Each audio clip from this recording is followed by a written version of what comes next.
যুক্তিসঙ্গত সময়ে এটাকে দিতে হবে এবং এটা শেষ করেই আমাদের নির্বাচন করতে হবে। কিন্তু যুক্তিসঙ্গত মানেই নয় অনির্দিষ্টকালের জন্য থেকে যাবে, তা কিন্তু হবে না।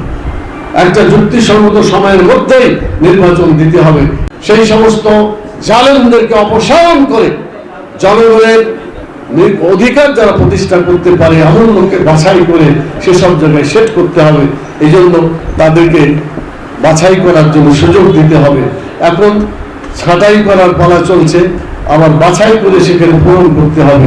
এই কাজগুলো করতে একটু সময় লাগবে না? কি বলে, লাগবে না লাগবে না?